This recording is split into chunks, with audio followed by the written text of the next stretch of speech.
With strategies of Tinubu administration to engender regional development.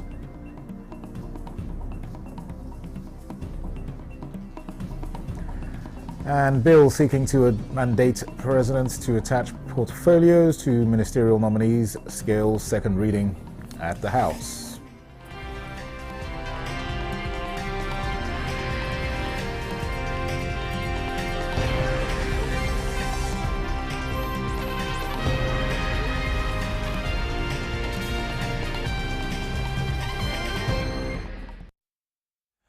Hello and welcome to the news desk at 6 on Nta News24. We're reaching you live from Abuja. I am Dennis Adegunloye. Vice President Kashim Shettima is presiding over the National Economic Council meeting at the council chamber of the presidential villa.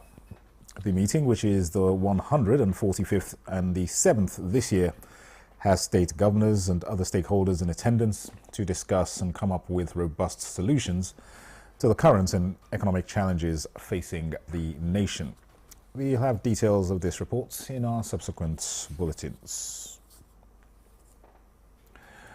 Governors of 19 northern states of Nigeria, under the platform of the Northern Governors Forum, at their meeting on Monday, October 28th, expressed their opposition to the new derivation-based model for value-added tax distribution in the new tax reform bills before the National Assembly. The forum also had traditional leaders from the region led by the Sultan of Sokoto, Mohammed Saad Abubakar, in attendance. A statement by the Special Advisor to the President on Information and Strategy, Bayo Onanuga, says President Tinubu commends the governors and traditional rulers for their support over the success recorded in addressing the country's security challenges, while considering it necessary to address the misunderstandings and misgivings around the tax reforms already embarked upon by the administration. President Tinubu and the Federal Executive Council recently endorsed new policy initiatives aimed at streamlining Nigeria's tax administration processes, enhancing efficiency and eliminating redundancies across the nation's tax operations. Onanuga explains that these reforms emerged after an extensive review of existing tax laws and that the National Assembly is considering 4 executive bills designed to transform and modernize Nigeria's tax landscape. The statement indicates that it is instructive to note that these proposed laws will not increase the number of taxes currently in operation. Instead, they are designed to optimize and simplify existing tax frameworks. The tax rates or percentages will remain the same under these reforms as they focus on ensuring a more equitable distribution of tax obligations without adding to the burden on Nigerians. The reforms will not lead to job losses. On the contrary, they are structured to stimulate new avenues for job creation by supporting a dynamic, growth-oriented economy. At the moment, tax administration lacks coordination among federal, state and local tax authorities, often resulting in overlapping responsibilities, confusion and inefficiency. Without reforms, these inefficiencies will persist. The House of Representatives has passed for second reading a bill seeking mandatory inclusion of portfolios in the nation nomination list of ministers and commissioners by the president or state governors. In his lead debate, sponsor of the bill, Representative Okechukwu Dibiagu, argued that attaching portfolios to a list of nominations for ministerial positions will enhance thorough scrutiny of nominees by lawmakers at the National and State Assemblies. Examine the preparedness of such nominee for the national task in the particular sector where he or she is being nominated and enhance public confidence in the nominations/nominees.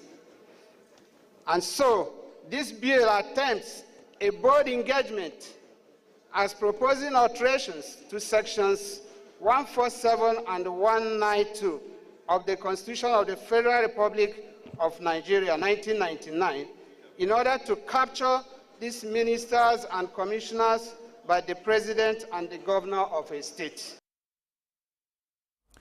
Another bill proposing an extension of the retirement age of health workers in Nigeria also scaled second reading.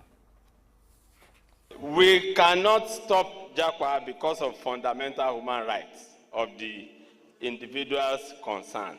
But this bill seeks to allow healthcare professionals to extend their service years from 60 to 65 years and 35 to 40 years, which one is earlier. To give opportunity to the unemployed health personnel that are roaming the streets to gain employment instead of retaining. And we all know what we call the law of diminishing returns. It is very natural, even in human beings.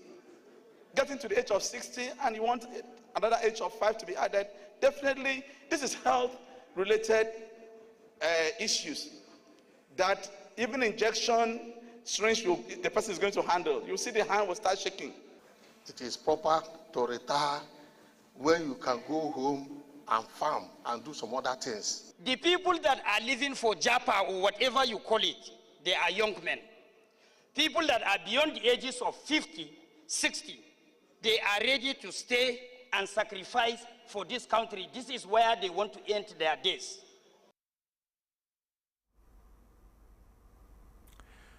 In the meantime, Speaker House of Representatives Tajuddin Abbas has called for patience with the strategies of the Tinubu administration to engender regional development. This was when the House stood down a motion by a representative of Forji Oboku appealing to President Tinubu to rescind the decision to scrap the Federal Ministry of Niger Delta Affairs. Speaker Abbas emphasized that the newly created Federal Ministry of Regional Development is to oversee all regional development commissions, while assuring that no region will be neglected. It is expected to formulate, execute plans, program, and other initiatives, as well as coordinate the activities of the agency, communities, donors, and other relevant stakeholders involved in the development of the Niger Delta region. The interests of the Niger Delta is already being pursued in ways that will balance the other regions. We have a South-South Development Commission bill, which has passed the House completely. It's in the Senate, and we're following up to clear some of the cobwebs at that end.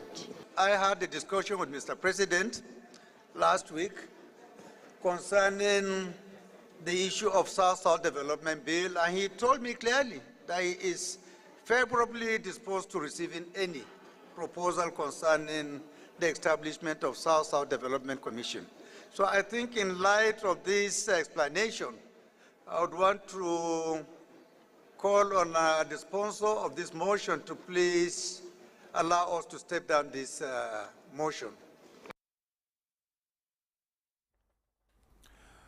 Let's turn our attention now to information and communication technology. In a significant advancement for Nigeria's ICT sector, Google has pledged to invest $2.8 billion in artificial intelligence and robotics.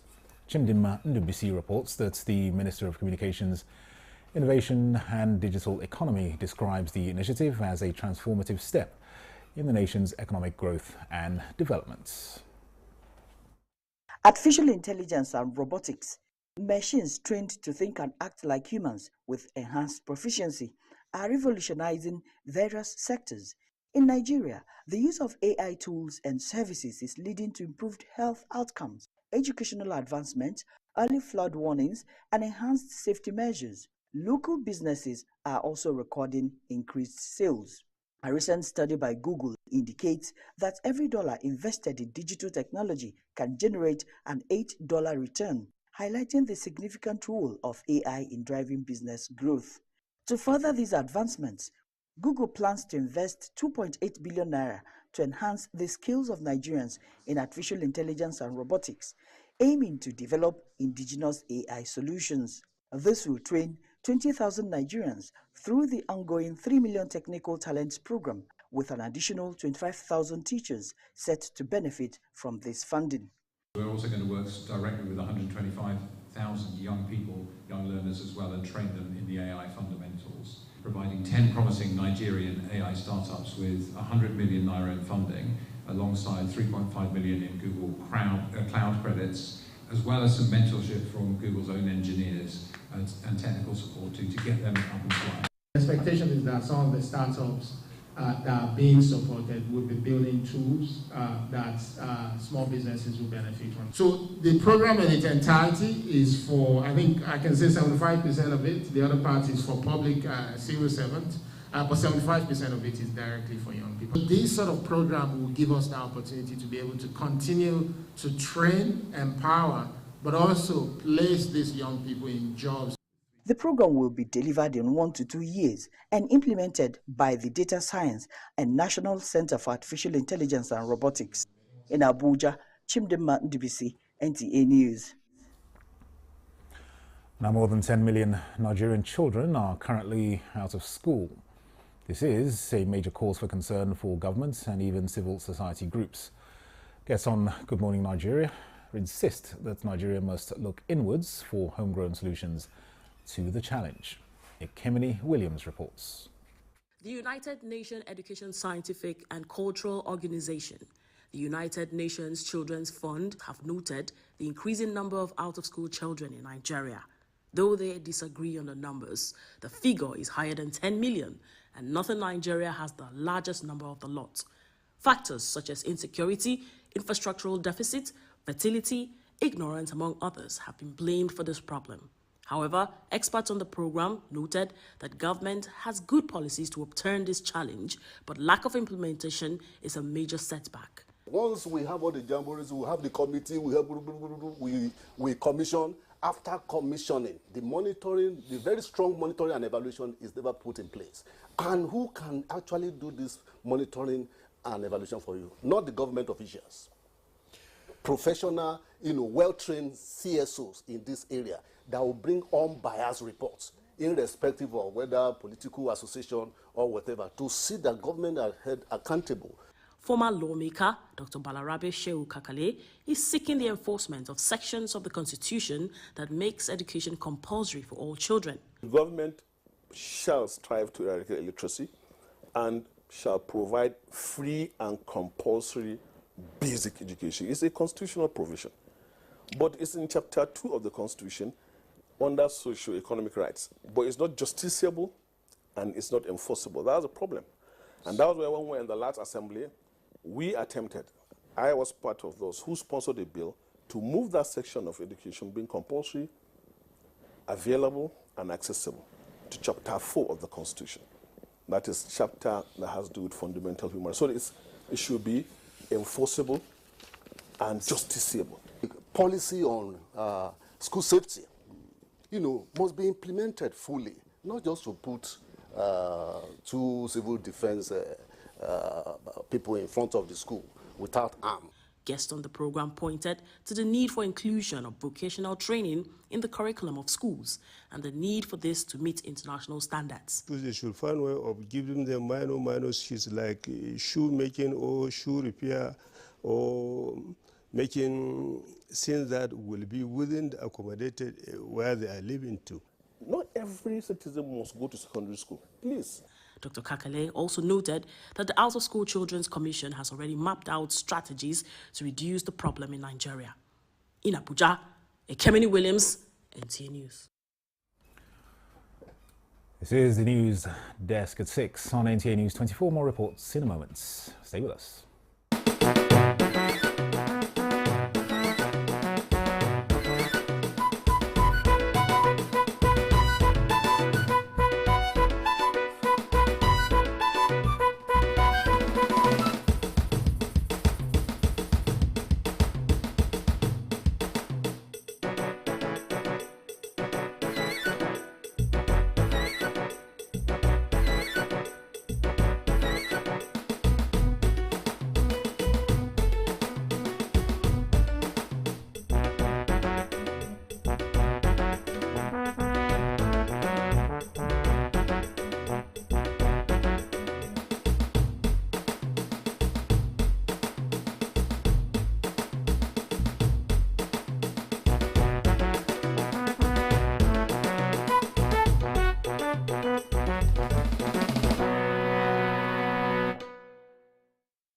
Welcome back. The People's Democratic Party Youth Frontiers has commended the Federal High Court's landmark ruling stopping the Central Bank of Nigeria from releasing monthly allocations to the River State government. At a media briefing in Abuja, the group praised the ruling, saying it revives hope in the judiciary as a guardian of Nigeria's democracy. The court's decision declared the four-member Assembly's actions void, referencing prior Federal High Court and Courts of Appeal rulings that annulled its authority. They emphasized the need for corrective action, warning that persistence in the current path may necessitate further legal action. Democratic Party PDP Youth Frontiers commends the court ruling for ending the constitutional somersault and aberration, which it properly noted must not be allowed to continue. The ruling has revived hope in the judiciary as the arm of the government that will save Nigeria's democracy. We are pleased that the ruling, in citing constitutional violations, was specific in stating that the decisions made by the four-man member assembly were void and referenced prior to have revived hope in all ramifications.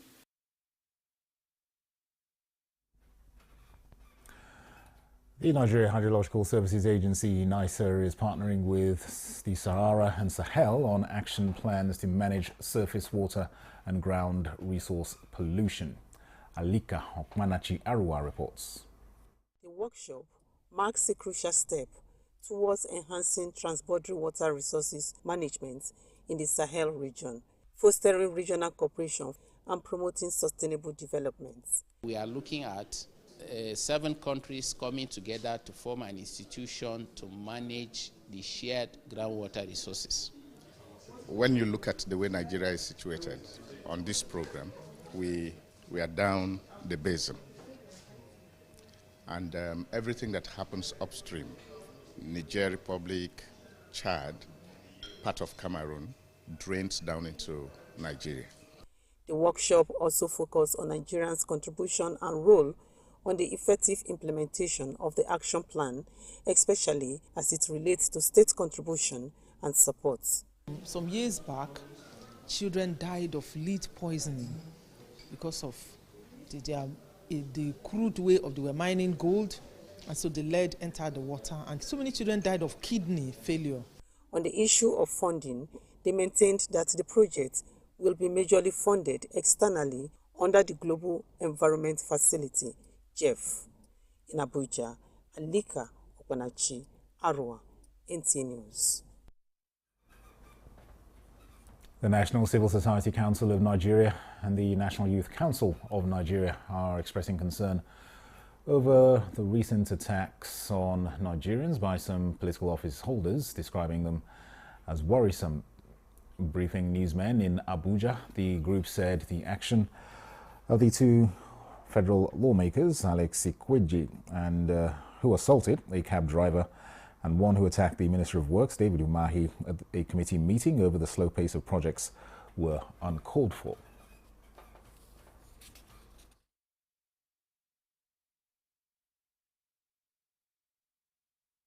That Honorable Alex Ikweji should ensure that his promise to engage in community service initiatives as a way of restitution should be executed immediately, and then, without wasting time, reach out to the battered and derogated young boat driver for compensation. The compensation should be made public. And we stand for them. We vote for them. We choose them to be the better for us to build the country. But unfortunately, what they're doing is very wrong. We have to come back to our senses to know what we are doing. The group also calls on the Minister of Works to double up her efforts in addressing the deplorable condition of road networks across the country to reduce the suffering of commuters. The era of politics is over. I think now is time. So the Honorable should kindly please keep his personal interest aside and allow the minister, the Honorable Minister of Works, to focus for the development and the good work that he's doing for Nigerians. It's quite unfortunate that most of our leaders talk before they think. If you check, the Honorable Minister is not a magician. There are procedures to actualize road. Compensation process is there. Villagers are there that gives a lot of problem.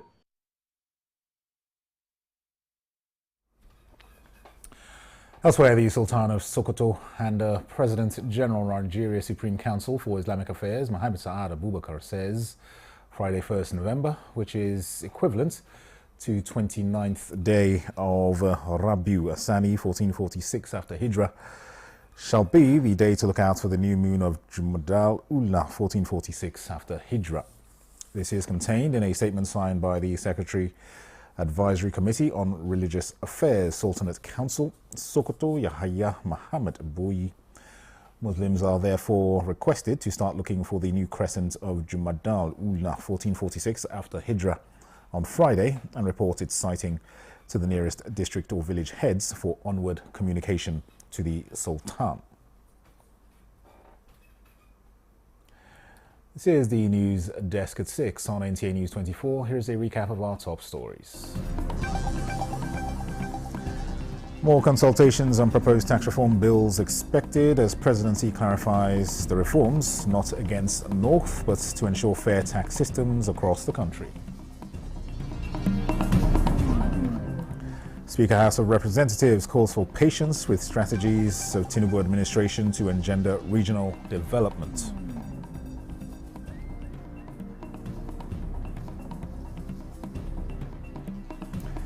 And bill seeking to mandate the president to attach portfolios to ministerial nominees scales second reading at the House.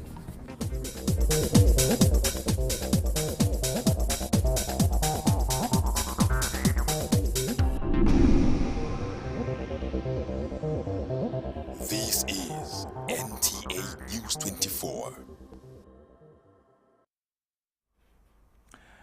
In a recent public awareness campaign, the Green Light Initiative, a non-governmental organization, called on pedestrians in the FCT to always prioritize road safety by respecting road signs. Suleiman Abdulwahab reports that the initiative aims to reduce traffic accidents and promote safer urban navigation. The consensus here is that many motorists in the FCT flout road regulations. Pedestrians often also disregard traffic signs and pedestrian bridges while vandalizing facilities which can lead to dangerous situations for both themselves and drivers. The campaign therefore highlights the importance of obeying signals such as pedestrian crossing and traffic lights to foster a safer environment for all road users. The pedestrians, being the road users, to always make sure that while crossing the road, they are expected to make use of this zebra crossing for their own safety. At times you see all these road users, most especially the motorists, using the pedestrian way, which is improper. The campaign includes community outreach efforts, social media awareness, and partnership with local authorities to reinforce the message. We have people who have vandalized potholes, manholes, bridges, all this iron, all these cables. Even some went further to dismantle these antennas. We are actually presenting the report from the mobility snapshot which we took in May, and one of the reasons why we are presenting the report is to draw our attention to the current situation of pedestrians in Nigeria. Like I said, about 1,488 persons navigate that intersection we chose on foot. This is to call our attention to the fact that a lot of people walk on road, and so we must prioritize their safety. As Abuja continues to grow, the Green Light Initiative emphasizes that collective efforts of both motorists and pedestrians are essential for improving road safety and ensuring the well-being of community. In Abuja, Suleiman Tobu Abdulwahab, Nta News. And that concludes the news desk at 6 on NTA News 24. Thanks for watching. I am Dennis Adegunloye.